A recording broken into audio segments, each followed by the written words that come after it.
Napakahirap po kuminsan na ang isang pamilya ay gulo-gulo at nag-aaway-away ang mga membro o kaya may mga tampuhan, di nag-uusap. Peace can sometimes be very difficult to achieve, even to enjoy within the family.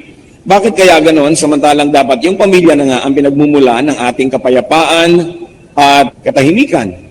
Ang ating pong pag-aaral ngayon, pinamagatan nating Having Peace in the Family.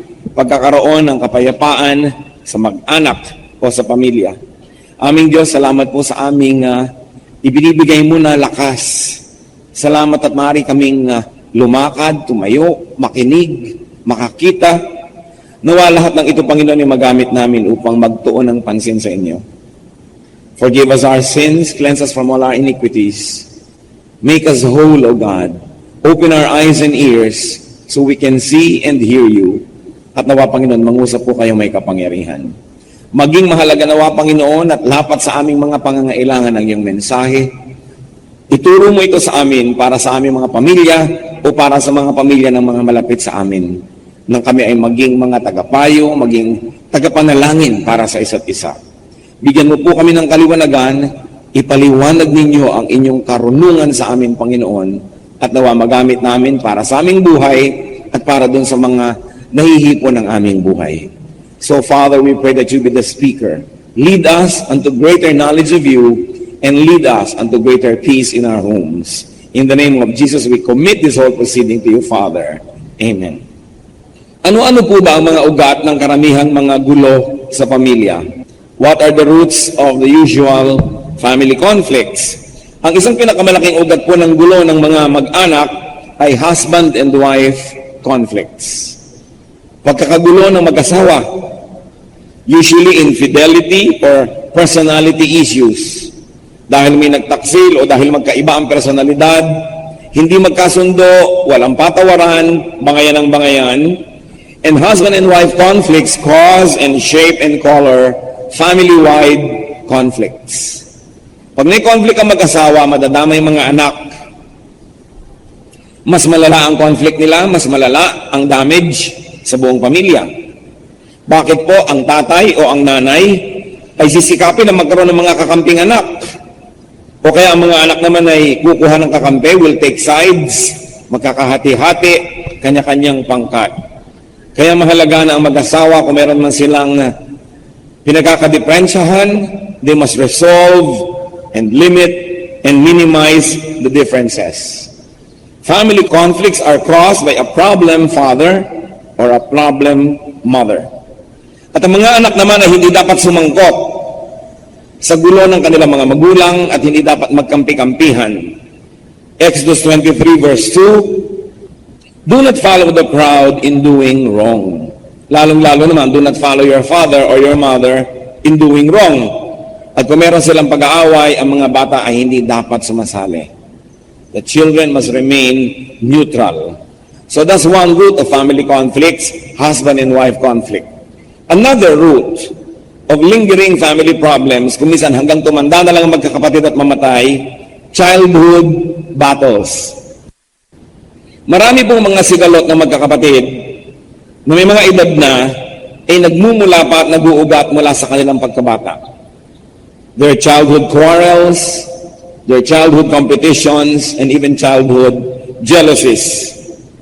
At dahil hindi na maibabalik ang panahon, hindi na maibabalik ang nakaraan, what has been done cannot be undone, brothers and sisters must learn to forget. Hindi na dapat nagtatanim pa ng sama ng loob ang magkakapatid sa mga problema, mga agawan sa nung araw, nung maliliit pa sila, hindi pa wasto ang pag-iisip. At dapat pag naging wasto na ang pag-iisip ay kalimutan na ang nakaraan, sapagkat kung hindi na naging maganda ang samahan noon, hanggang mamatay pa naman at tumanda ay dadalhin pa ang hindi magandang samahan. Ano mangyayari? Nababawasan ang kapayapaan, nadadagdagan ng gulo ng buhay. Philippians 3:13, one thing I do, forgetting what is behind. Nililimot na lang ang tapos na at hindi na laging hinuhukay, hindi na laging sinasariwa at hindi na laging isinusumbat-sumbat pa. Brothers and sisters that do not have a beautiful past must learn to forgive. Of course, you may not forgive, but what will be the result? Maliit na bagay, mag-aaway, maliit na bagay, magsisigalot, magsisigawan kasi merong pinagmumulan na malalim. Nagiging maiksi tuloy ang pasensya, nagiging magagalitin agad. Colossians 3:13, forgive whatever grievances you may have against one another. Ipatawad na kasi tapos na eh. Kahit na ano pang uri ng pagkakamali at pagkakasala ang nagawa laban sa atin, pagtapos na ang panahon, hindi na naibabalik. Para na lang hindi lumaki ang damage, para hindi na dumami pa ang lalo ng sakit na ating mararanasan, ang pinakamabisang gawin ay magpatawad. And then turn a new page. Lumikha ng bagong buhay, bagong relasyon, bagong pakikipagkapwa at pakikitungo sa ating mga kamag-anak. Philippians 3:13, one thing I do, straining toward what is ahead. Bagamat ang konteksto nito ay napaka-spiritual na bagay, subalit maaari rin itong i-apply sa ating mga practical na pangangailangan. Ang sabi nitong may sulat, ang ginagawa ko na lang ay inaasikaso ko yung darating pa. Yun ang binibigyan ko ng pansin at yun ang binibigyan ko ng puwang. At ano po ang darating lalo sa magkakapatid? E di pagtanda. Yung patanda kayo ng patanda na nauubos ang inyong mga contemporaries, nauubos ang mga classmates, nauubos ang mga kaibigan at kamag-anak at pinsan. Kaya ang natitira na lamang na karakter ng buhay mo ay yung mga dati mo nang kilala, yung mga kapatid mo na hindi naiiba ang relasyon nyo kahit anong mangyari dahil kapatid mo. So bakit kailangang magtanim? Bakit kailangang pahabain? Samantalang pwede namang maglimutan na lang. At asikasuhin na pagandahin yung darating pa, lalo kung naging pangit yung nakaraan, bakit patuloy pang papapangitin yung hindi pa dumadating ng mga araw? It is a decision that family members have to make. Another root of conflict in the home, another root of family conflict is domineering persons. Mga sobrang dominanteng magulang, sobrang dominanteng kapatid, sobrang dominanteng mga tiya, mga kamag-anak. Sa atin pong lipunan sa Pilipinas, ay iginagalang natin yung ranggo at edad. Kaya meron tayong ate yan, kuya yan. May ditche, may sangko, may sansipa, may kung ano-ano.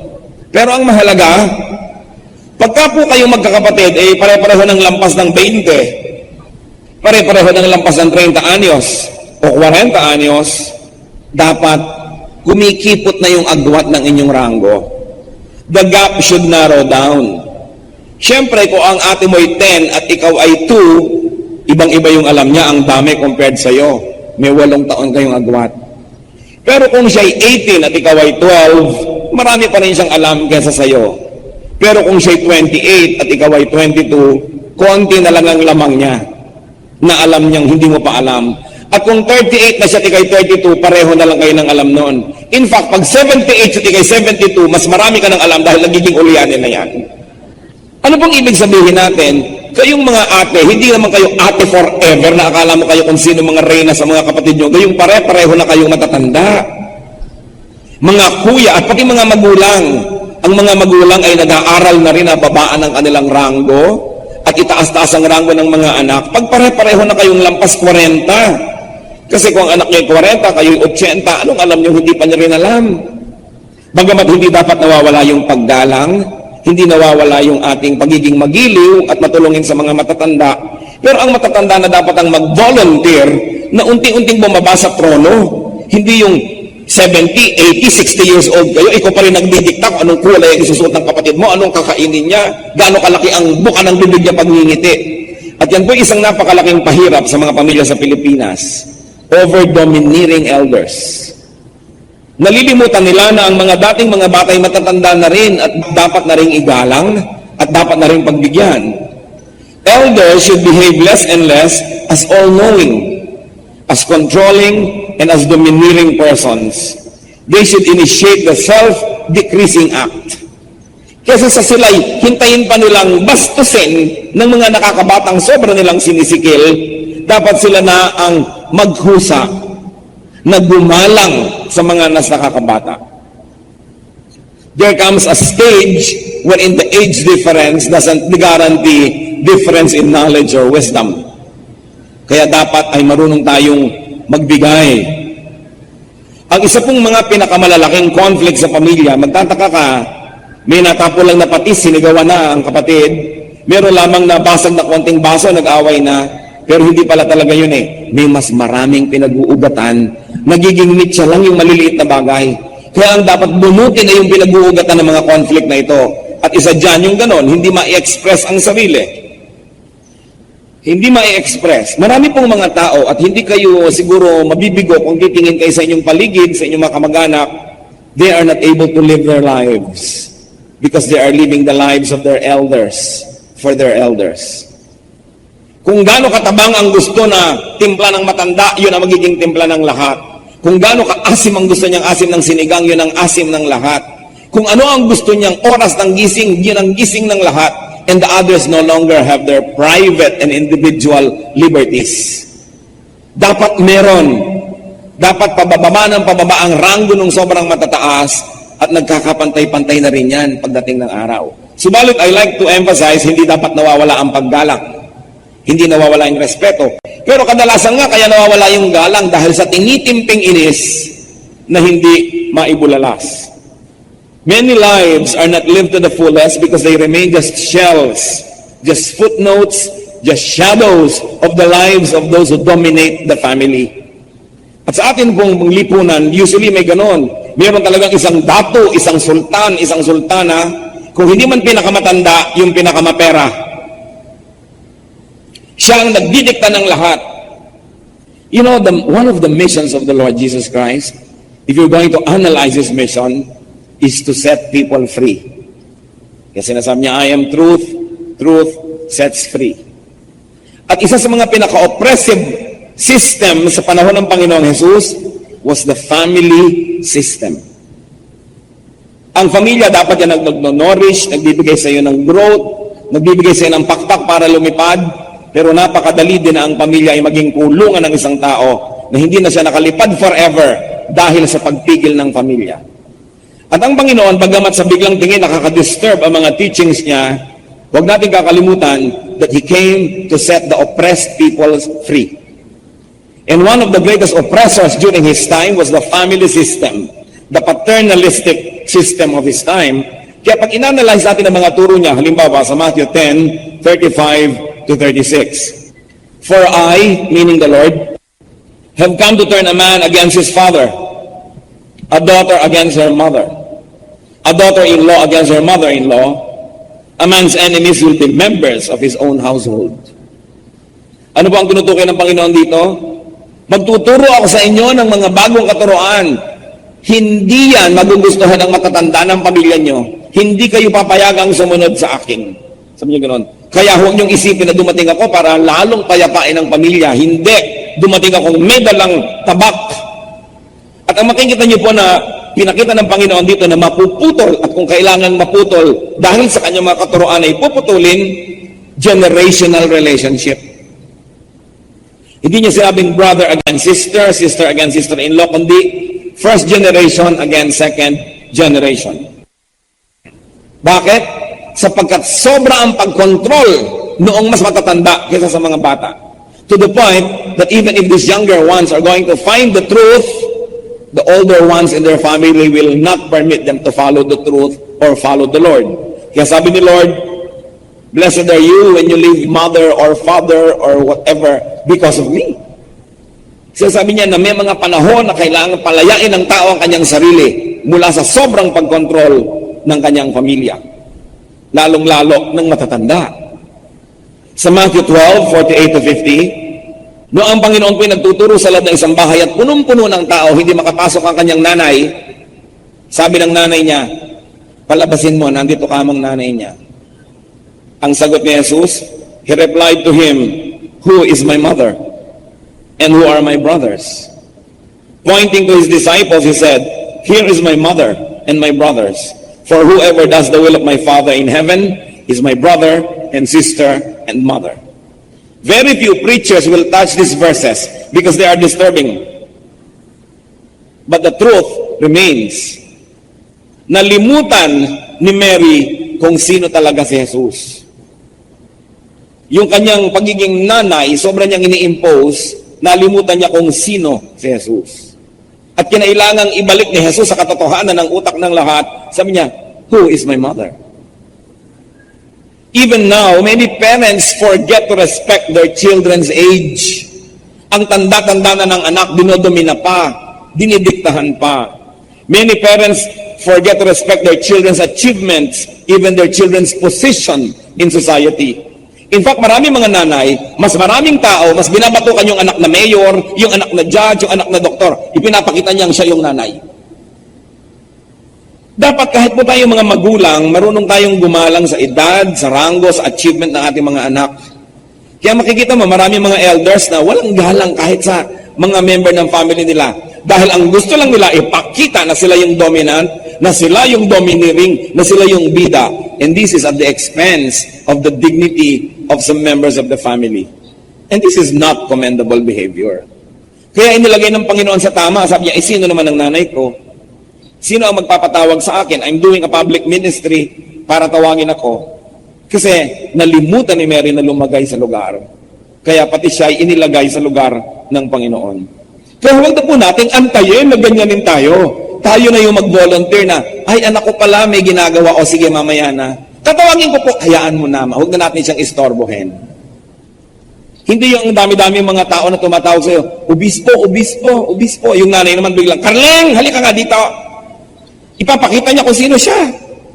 Yabang yun eh.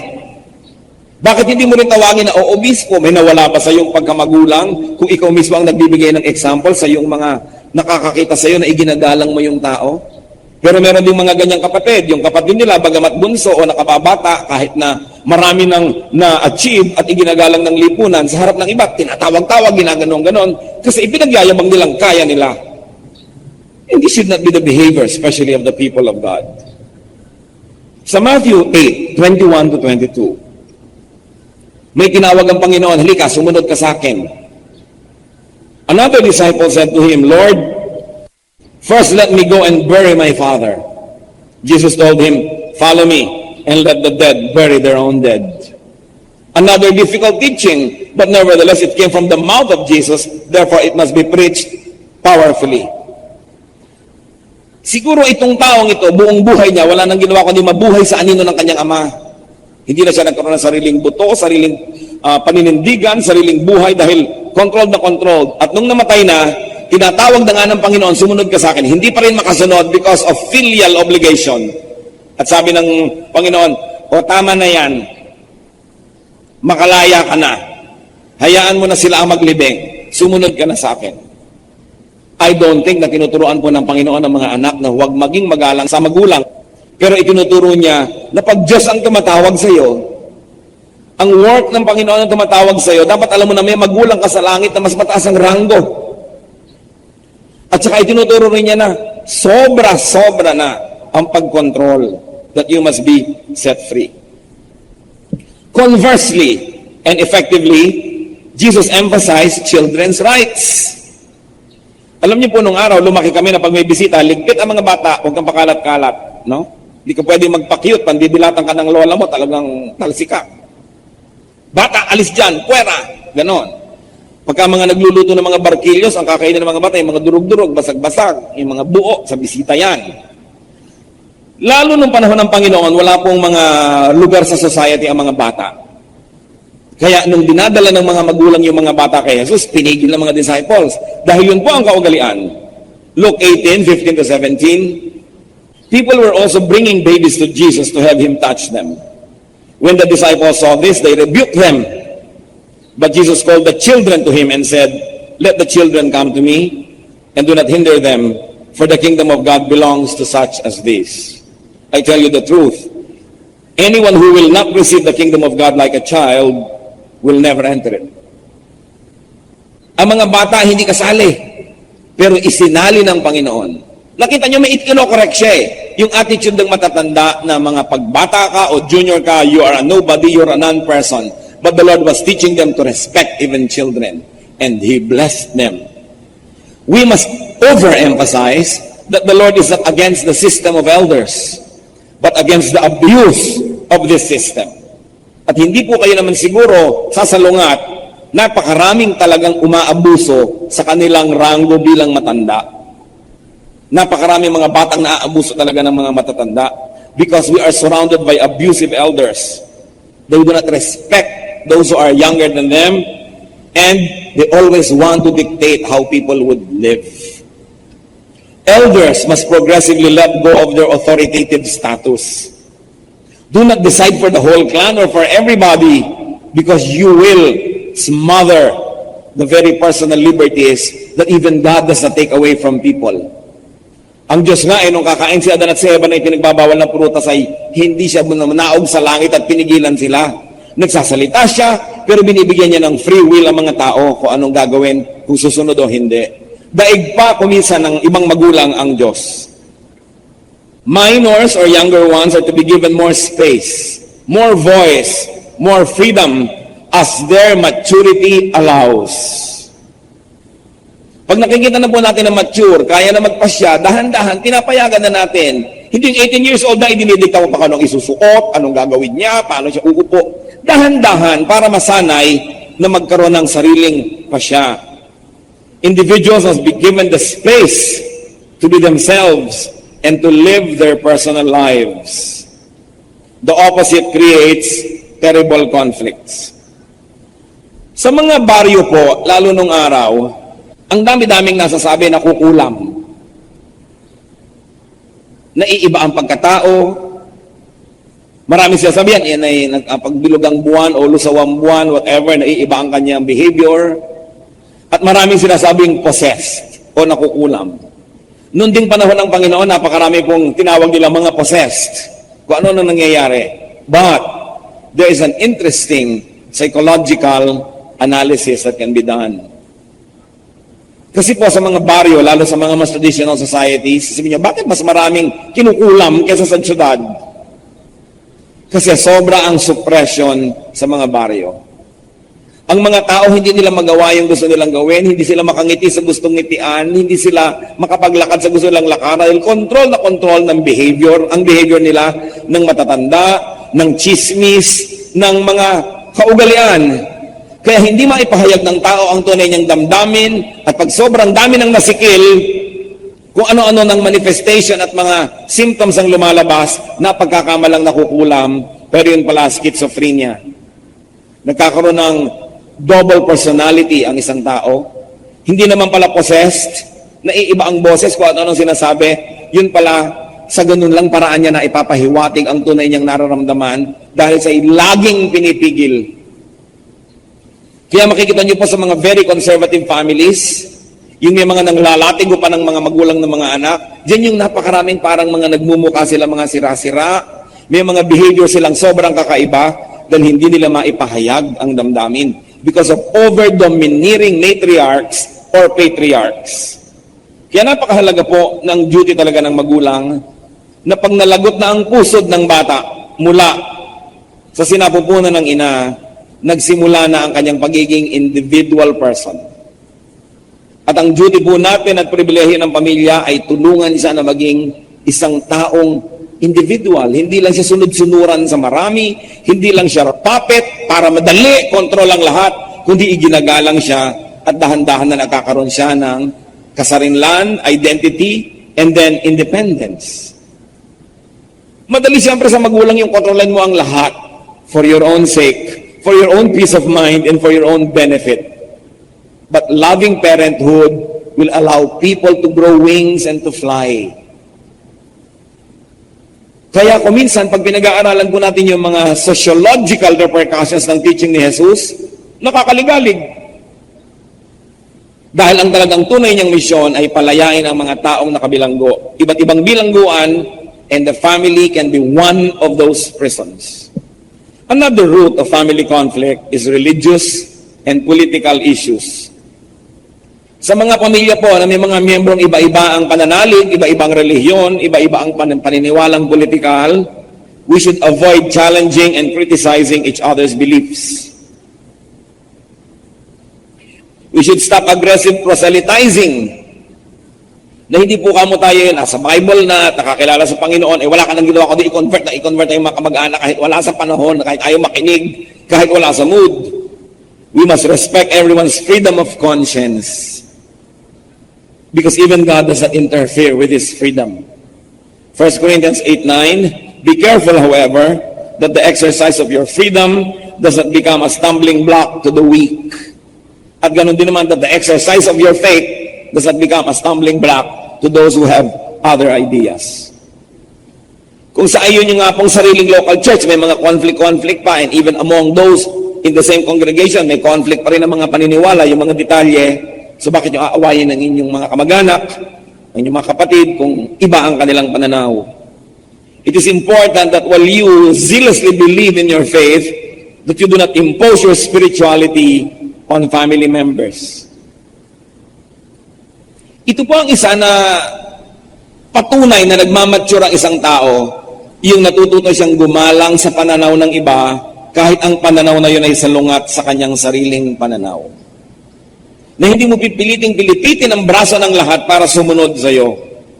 At lalo rin naman political issues and affiliations, hindi dapat pinag-aawayan. Kung yun ang gusto niyang isuporta, di yun, ikaw ito, pero huwag na lang pag-awayan ng ganyang mga bagay dahil dumadami ang mga hindi naman dapat na naggugulo sa pamilya. Another root of family conflict is money. Property, inheritance. Therefore, parents should be fair as possible. Kasi kung hindi sila naging fair sa kanilang mga anak, matagal na silang namayapat sa makabilang buhay, magulo pa ang mga anak nila dahil sa iniwang gulo ng magulang. James 2:1, don't show favoritism. Parents should leave order, not a mess. Si Abraham po, ang ayos-ayos ng iniwan niya, bagamat marami siyang pamilya dito at doon. Samantalang si Isaac, ang gulo-gulo ng iniwan niya. So Genesis 25:5-6, Abraham left everything he owned to Isaac. But while he was still living, he gave gifts to the sons of his concubines and sent them away from his son Isaac to the land of the east. Inayos na Abraham ang iiwan niya para hindi magulo. So Genesis 27:41, Esau had a grudge against Jacob because of the blessing his father had given him. He said to himself, the days of mourning for my father are near, then I will kill my brother Jacob. Sapagkat hindi nagkaroon ng katarungan sa paghahatian ng mga mana, nagbabalak itong isa na patayin ng kanyang kapatid matapos lang ang pagluluksa sa kanyang ama. At marami pong mga magkakapatid, gulo ang minana sa mga magulang na hindi inayos ang lahat bago sila tumumba at namayapa. Kaya dapat ay inaayos. And remember this, in-laws should keep out of inheritance issues. Mga brother-in-law, sister-in-law, hindi kayo dapat nakikilahok sa usapan ng magkakapatid tungkol sa kanilang mga mana. Nag-aaway-away ang magkakapatid dahil sa inyong mga sulsol. Siyempre, ang sister-in-law, sasabihin dito sa asawa, ang mga anak mo, baka maape. Ang ibig sabihin niya, ako, yung mga anak mo.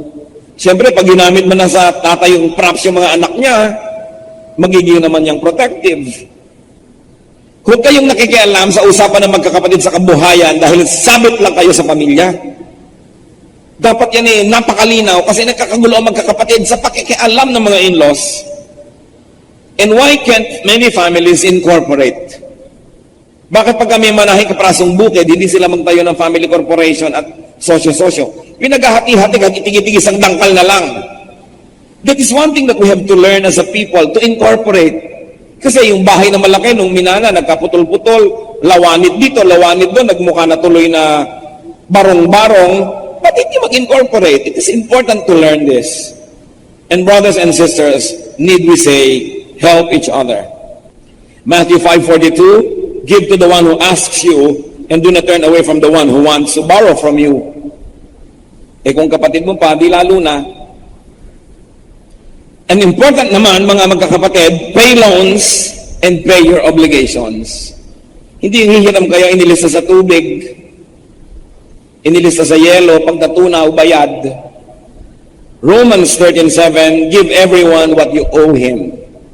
Kung may utang ka, bayaran mo muna bago mangutang ka na naman at nang hindi ka pagsawaan.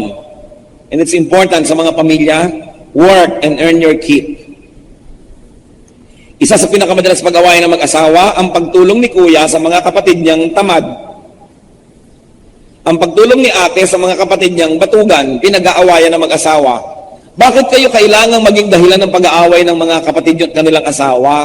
So huwag tayong pabigat. Kailangan gumawa tayo ng paraan and work for your money. 2 Thessalonians 3:10, if a man will not work, he shall not eat. Don't expect a free ride and a free circus. Nagiging mitsa tuloy ng pag-aaway ng mag-asawa. Of course, which brings us to another root of family conflict. Quarrelsome, jealous, and materialistic in-laws. A brother's wife, a sister's husband, can sow intrigue, division, and greed in a family. Kaya yung mga magulang mapiling-mapili kung sino mapapangasawa ng anak nila . Kasi kung minsan, kitang-kita mo pa lamang, sa kilos, umupo-umupo pa lang, nalalaman mo na kung magiging problema ito. And in-laws can draw their spouses away from their parents and from their siblings. So, it would always be better to keep in-laws out of family corporations. Some of the people I know that have corporations are able to keep family peace because the in-laws are not involved. And most of the corporations owned by families that I know that have so much trouble, kasali ang mga in-laws. So dapat pwera. There is another source of family conflict, proximity or familiarity. Ngipin man at dila dahil magkalapit, nagkakaroon ng pagkakataong magkagatan. Kaya ang mga family members and relatives should be near enough but also far enough. Dapat marunong tayo ng ganong distance. Kahit ang mga magkakapatid ay nakatira sa isang bahay na minana nila, o nakatira sa isang compound, o magkakalapit ang mga bahay, you should respect each other's space. You should respect each other's privacy.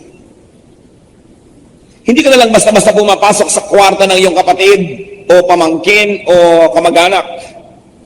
Hindi ka na lang basta-basta pumapasok sa bahay niya. Baka mamaya nag-iisip siya, baka mamaya nag-aaway silang mag-asawa, baka mamaya pinapangaralan niya ang kanyang anak. Pasok ka na lang ng pasok nang hindi naman iniimbita. Para kang hangin. Kaya ang mga tao, naiinis sila, hindi nila maipahiwatig, hindi nila masabi dahil baka maramdamin ka, kaya tuloy ang liit-liit na bagay lang, makikita mo, ba't ka nakasimangot, wala namang kakwenta-kwenta. Yun pala, inis na sa'yo. Hindi lamang masabi. Because this is what many Filipinos have to learn, to respect privacy. No? Sulat ng may sulat, binabasa. Text ng may text, binabasa.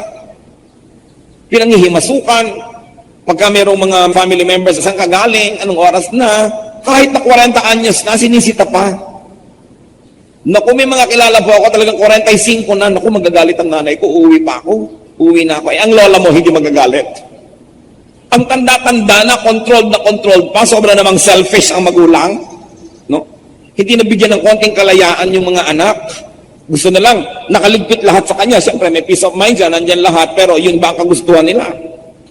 We must respect each other's moods also. Kung may kinakausap kang kamag-anak at ayaw sumagot, huwag mong ipagpilitan na matanda kayo, sagutin ka, baka wala sa mood. Kailangan matuto tayong gumalang ng ganito. And do not just barge into people's houses and into people's rooms. Meron pa nga sa Kayabangan,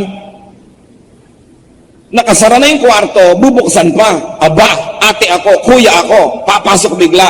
Siyempre, iginagalang ka, pero yung anino, sinasakal ka na ng kapatid mo, hindi mo lang nakikita. Meron pa na, maipakita lang na siya malakas. Kahit na may private space, papasukin niya yun, ipapakita niya sa lahat na hindi nakakapasok, kaya kung pumasok dyan. Pero this is a display of ego. It's not good for the person, it's not good for you, and definitely not good for the relationship. Kahit kayo close, do not abuse your relatives. And do not butt into people's conversations. Yung kapatid mo, kausap yung sekretarya niya, nakikisingit ka. Yung hipag mo, kausap yung household help niya, sumasali ka. Dapat hindi. Lumagay sa lugar. And do not ask very personal questions.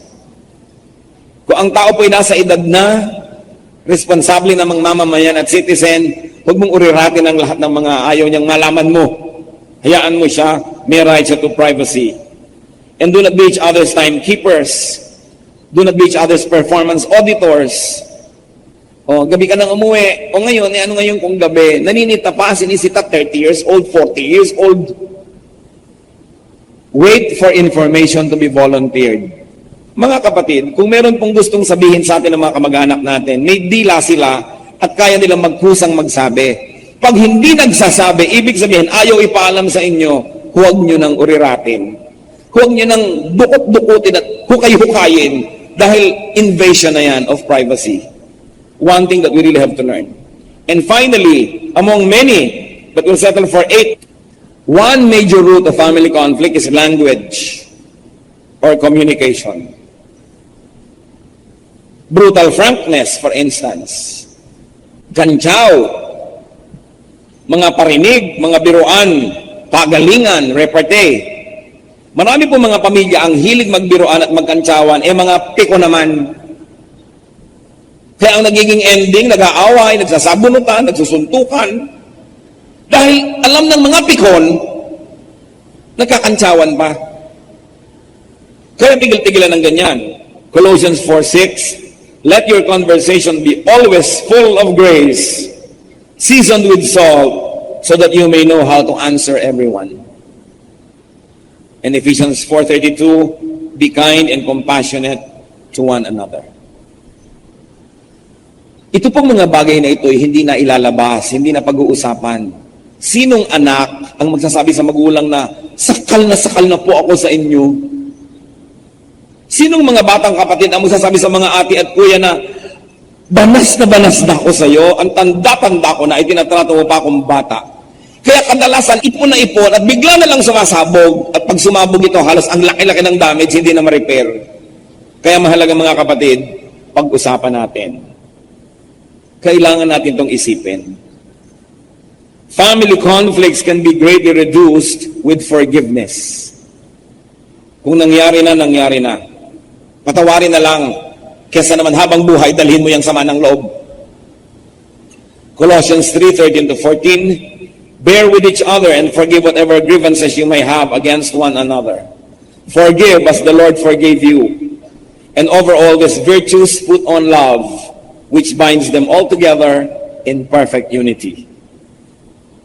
And family conflicts can be greatly reduced with respect for each other. Nakita niyo po ang itinuro ng Panginoong Jesus at binasa natin sa Biblia. Kaya huwag niyo sasabihin, inimbento ko. Pati mga bata, iginagalang natin. Mga bata naman at kabataan, don't take this as a license na gawin ng mga ibig nyo. Ang sinasabi dito, as you prove your maturity and as you prove your ability to control yourself and to live righteous lives, then you will win the respect of your elders. Pero kung kayo irresponsable, gumising lang ay hindi magising, sa eskwela lang ay laging late pa, ay asahan nyo, nakokontrolin nga kayo ng inyong mga mahal sa buhay dahil hindi nyo inaayos sa inyong buhay. Pero kung gusto nyo igalang kayo ng matatanda at bigyan kayo ng mga ganitong mga kalayaan at space, patunayan nyo muna na karapat-dapat na kayong pawalan. Na hindi kayo magwawala at hindi kayo masisira at hindi nyo gigibain ang buhay nyo. I'm sure that you will earn the respect of your elders. So deserve before you desire. 1 Peter 2:17, show proper respect to everyone. Meron pang mga mayayabang, yung mga kaibigan nila na mga may sakit, secure na secure yung room, dapat malinis na malinis, papasok, dala-dala sapatos hanggang loob, ipinapakita sa lahat, kaya ko yan, kaya kong pumasok dito na marumi ako, anong uniform, anong linis-linis, pero ano pang ipinapakita nun, bukod sa kayabangan, na kaya mo yon pero hindi ka nagiging mabait doon sa may sakit dahil makadalan mo siya ng mikrobyo. Kaya kumisan yung yabang ng matatanda, yung yabang ng mga nagsasabing malakas ako, manghihiya kahit na lang sino sa harap ng iba, hindi yun nakakabuti sa lahat. Nakakasama pa. Kahanga-hanga yung mga matatanda na talagang may pinagkatandaan, may mga achievements sa buhay, and yet they respect the lesser members of their family. Kahanga-hanga yung bagamat ikaw ang taya at gumagasa sa tumutulong, pero tinatanong mo pa rin yung mga tao, hindi ko mo ikaw maglilibre, hindi mo na sila tinatanong kung anong kakainin nila, ikaw na lang o-order ko mo ikaw magbabayad. It is important to be respectful, especially to people that you help. Dahil siyempre sensitive yun at maramdamin dahil nga mahina ang kalagayan. So huwag na maging busy tayo na tabain yung ating ego, pataasin ang ating sarili at the expense of others. Have peace in the family. Therefore we forgive. Respect the individual. Let people pursue their callings and live their lives. Ang dami-daming mga tao hindi nakapag-aral ng gustong pag-aralan, hindi nakapag-career ng gustong career dahil sinunod ang kagustuhan ng kung sino man ang amo ng kanilang pamilya. At pagkatapos namatay na yung amo na yun, itong taong to have to live with this career all his life, all her life, na hindi naman niya gusto. Ito ba ang paraan ng pagmamahal sa ating mga kamag-anak? At kung ang mga tao ay pinapayagan natin at may laya at nagkamali, huwag tayong naninisi agad. Ayan, sabi ko na sa iyo. Tulungan uli natin tumayo. Tulad ng ginagawa ng Panginoon sa atin. Yung kabutihan na inaasam nating tatanggapin mula sa Diyos, dapat handa rin tayong ibigay sa ating kapwa. Do not let your help become puppet strings. Tumulong ka nga pero kinokontrol mo naman sila. Bawat tulong na ibinibigay mo, nagiging tali at tinatalian mo sila. This is not the godly way. Set others free and be free yourself.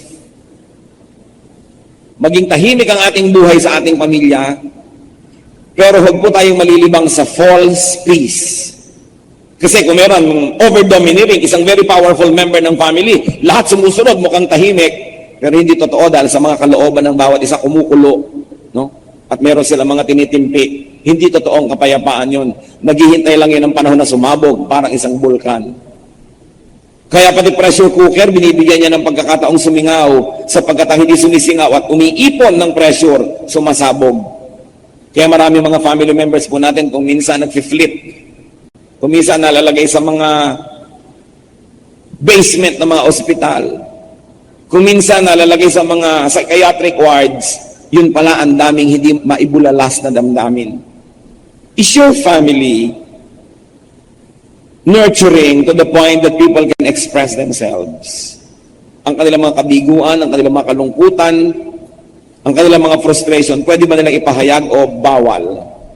Dapat mukhang peaceful sa ibabaw, pero kumukulo pala sa loob ang lahat. Meron po ba tayo kayang dinodomina na miyembro ng ating pamilya? Even God does not dominate us. So we should not dominate one another. Meron din mga mag-asawa, dinomina yung asawa, nawala na ng anino, nawala na ng pagkatao dahil sobrang na-dominate at kinaya-kaya. 1 Thessalonians 4:11, make it your ambition to lead a quiet life, and a life that is really quiet within. Titus 3:1-2, remind the people to be peaceable and considerate.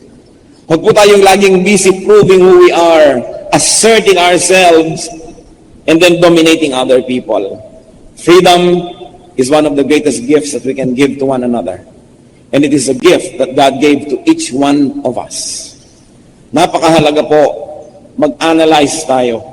Aming Diyos, sa iyong mga salita na ito, suriin niyo po kami kung kami ay guilty. Do we over-dominate a family member? Lalo yung mga hindi mahilig magsalita, hindi maingay, hindi strong ang character, kinakaya-kaya na lang ba namin? Yung mga kapatid ba kaming inaapi-api na lang,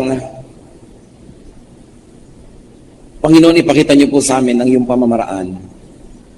That even you created us, O God, you don't control us. So teach us not to control others. Teach us to be nurturing, to teach, to give an example, to nourish, but not to control. Suriin niyo po ang mga mag-asawa kung meron silang competition going on to dominate each other. Suriin niyo po ang mga magulang at mga anak at mga magkakapatid at ipakita niyo po ang kalagayan ng aming pamilya. Sa mga binanggit pong mga 8 dahilan, pinag-uugatan ng mga problema ng pamilya, alin po o alin-alin ang totoo sa aming mga pamilya. Ipakita niyo po sa amin, Panginoon, kung kami ay responsable. If we are responsible for such things, because we like to have peaceful families, O God, teach us to make your ways our ways, to make your peaceful ways our ways. Mga kapatid, magbulay-bulay tayo. Humingi tayo sa Panginoon ng karunungan na manamnam, matanggap ang mga salitang ito, at maihanap ito ng mga praktikal na paglalapat sa ating buhay. At magkaroon tayo ng pagpapasya na huwag mangdomina ng kapwa. At tayo man, let us earn the right to be respected and not to be dominated. Ayusin natin ang ating mga buhay at mga pamilya. At kung maayos na, salamat sa Diyos, maging halimbawa nawa tayo at pagpapala sa mga dapat maayos pa.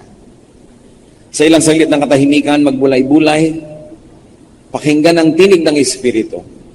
Nakakagulat man, kuminsan man disturbing ang messages, but the words of God are meant to change our lives. Not the words of God adjusting to what we want. Lumagay tayo sa lugar kahit tayo ay mga matatanda, kahit tayo ay mga mapera o tayo ang tumutulong sa ating mga kamag-anak, huwag aalisin ang paggalang. Let the Lord continue to speak to us.